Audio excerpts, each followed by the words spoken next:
Hi and welcome back to my channel. Today I wanted to share about our Babymoon that we did in Charleston, South Carolina. So first of all, a Babymoon is basically the last big trip that you do with just your husband, just your partner before you have a baby come, so that you can actually enjoy some time together. This time was especially special because we do have a toddler already, and so to be able to get together just as my husband and I and be completely free, it was really fun. It's also always special to go back to Charleston, South Carolina for me because that is where my husband proposed. Lots of great memories there, and we went there on our last Babymoon as well. So from going to Charleston a handful of times, I've been there for a Bachelorette, I've been there on a Babymoon, I've been there as I was proposed to, I've gone to a couple other restaurants and explored a couple places. I wanted to share just in case you're planning a trip. I think it might be helpful to have a little bit of insight. First we got there, we checked in, we went to the Bijou, which is a boutique hotel. We absolutely love it. I think there's only like 5 or 6 rooms. It's not a huge hotel. It's small, locally owned. It's so beautiful.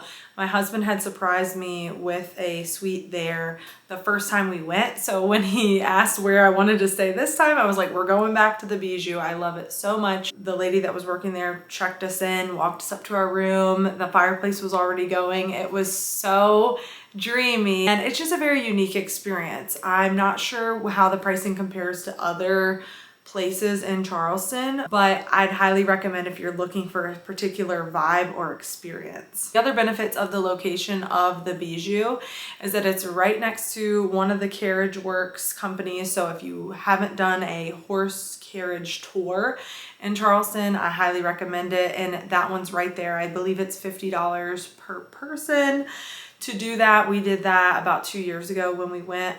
Loved it. They shared a ton of the history. There's a lot of fun tidbits and facts about the city. So I think that's a great thing to do on your first or second visit to the city. Other benefits are it's in walking distance from pretty much everywhere that we've had to go. It's in walking distance to Carmella's, which is the dessert bar. It's walking distance all the way to the pineapple fountain, to the garden and pavilion area. That's like a 20-minute walk. Everything was very walkable. Everything was very easy. There's a rooftop bar down there that I love that's on top of this beautiful hotel that's almost like an art museum in the bottom. I'll share a couple of pictures of that too. And we got there around 2 o'clock, and then we wanted to do something before dinner. We had a reservation at High Cotton at 6, so we knew that we were kind of working on a time schedule, but we were like, let's get a little something. You know, I'm pregnant, I'm hungry all the time. Every 2 hours I need a whole meal. So I'm like, let's go somewhere. We asked the lady at the Bijou, where should we go? She said Blind Tiger. Like, hands down, it's a 5-minute walk from here.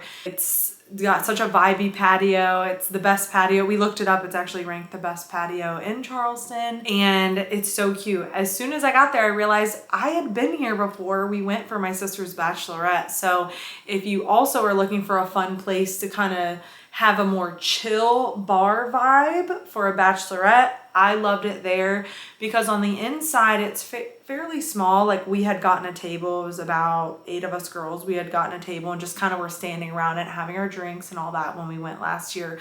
But then you also have that outdoor space. It reminds me of, I don't know, it's like, it's very beautiful, like stone structures, a little fountain and things like that. And there were a lot of people out there when we went later at night, but just another suggestion for a different kind of vibe if that's what you're looking for. We sat outside there. I got a mocktail. My husband got a beer.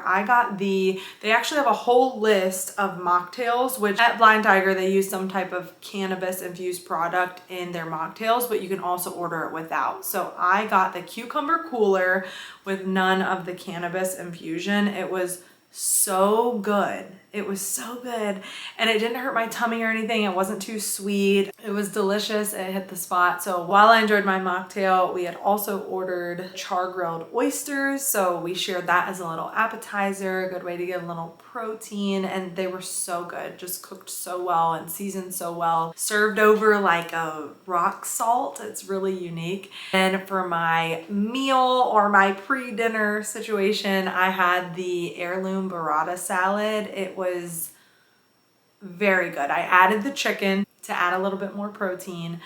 But the cheese with the tomatoes, it was just so good. All of it together was such a good combination. And the vinaigrette and balsamic reduction that they put on top wasn't too much. It wasn't too much sauce, too much flavor. I really appreciated that. They just kept it simple. After we left Blind Tiger, we went back to the Bijou, got dressed and ready to go out to High Cotton. We had heard great things about this place and it definitely did not disappoint. From the service when we walked into the door, I mean, we were greeted by multiple people, greeted by the manager. We got a great little spot. Also, what's really nice when you reserve a table in advance, if you do it on, I think it's Open Table is how my husband does it. He has his secrets, but he will reserve tables when we go places, and then there's usually a spot where you can add if it's a special occasion, or you can add certain upgrades, like some local restaurants we do in Richmond Hill add like rose petals to the table and things like that.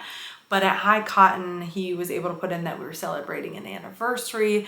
So it really did feel special. They elevated the experience and they knew that I was pregnant too. So at one point they brought over a toast, like a little champagne toast for us. And mine was an apple cider based drink, so non-alcoholic. And then he had the champagne. He had great service. Our server was on top of everything and he had great recommendations and descriptions of all the food, which I need because I'm like, give me all the intel before I order something. At High Cotton, I got the halibut. It was very good. I liked what the fish was laying on. The fish itself was fairly plain, so you could like add more salt and pepper or whatever if you really wanted a lot of extra flavor on that, or if you mix that in with the orzo and the bed that it was on with the artichokes, it was like perfectly seasoned, not overly seasoned. That always throws me for a loop when things are overly seasoned. My husband got the Wagyu steak as well, and it comes all sliced up. And we shared a side of the Brussels sprouts, which were absolutely bomb. Like it was the best Brussels sprouts. Like something about the sauce they put on it is so good. We left High Cotton. I was like, we need to walk. We ate so much food, we need to walk it off. So that's when we decided to take that. It was about 15 minutes from High Cotton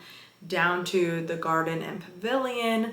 Looked around, recreated our little moment from when we got engaged, which was so special, and just kind of kept walking around to explore because we wanted to kind of like digest our food, and we also wanted to make some space for dessert because we knew that we were going to the dessert bar, and then we knew we wanted to hit the rooftop at the Vendue as well. And sightseeing is like one of my favorite parts in Charleston because there's so much culture, there's so much richness, there's so much history.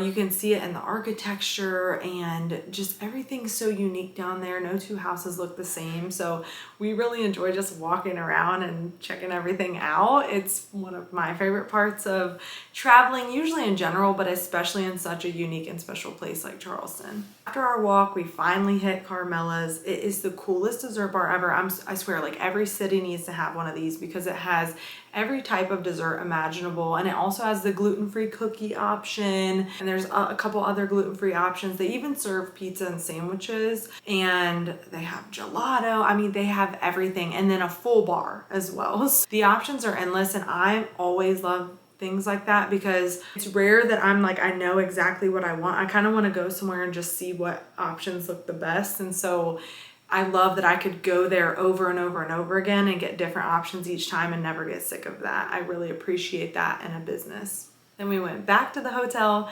I changed into my matching sweatsuit because I'm like, homegirl's gotta get comfy. And then we went over to the rooftop at the Vendue. And I had asked when we had gone by, I had asked the guy who works out front, I'm like, is there a dress code? Is it gonna be crowded? Is it gonna be this? He's like, it might be crazy. It was a Thursday night. But I was like, okay, I'm gonna go get comfortable and I'm gonna come back. So came back in our more relaxed clothes and went up to the top. Now, when you're on the first level, it's so pretty. Like I recommend leaving probably 10 minutes of time just to meander and browse on that first floor because there's so much artwork. It's so beautifully lit, and it's a great place. Like if you're there with your girlfriends, it'd be an awesome place to like take pictures. But if you're with your girlfriends and want those kind of photo op moments with the cute backgrounds, highly recommend going there to their first floor. Went up to the rooftop, had another mocktail, and just enjoyed some quiet conversation. It actually wasn't super busy at all. Again, we were there on a Thursday.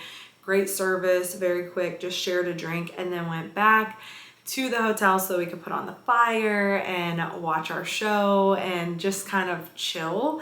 We fell asleep in our bathrobes. It was a great time, and I will just cherish the memories of that night forever. We woke up in the morning. Again, we were at the Bijou. They have all kinds of little treats and pastries and little breakfast items in the main room, like the lobby, if you will. So we got some overnight oats, which they hand make those and prepare those, and we had some coffee. My husband made a little like latte thing that they have down there, and just enjoyed some coffee while we got ready so that we could get ready to go to breakfast. And for breakfast, again, like I said, I love the options. So we decided to go to, I believe it's called Ruby's, and we got tons of great food. My husband got the Benedict, like trifecta, has the 3 different types of Benedict. It was amazing. Of course, we had to get the beignets because you have to get the beignets when you're in Charleston. That's just a thing. Okay, I don't make the rules. Also, fried okra is like a big thing down there, and okra in general. So I highly recommend, just, you know, if you're into trying different foods when you go new places, you got to do the okra and you got to do the beignets. I just got like a typical omelet, but one thing I thought was really unique about this specific place for breakfast is they hand make all the biscuits. They actually have like little stats about the biscuits on their website, on their menu. And they also make a special, it's like a maple syrup or cane syrup, like butter.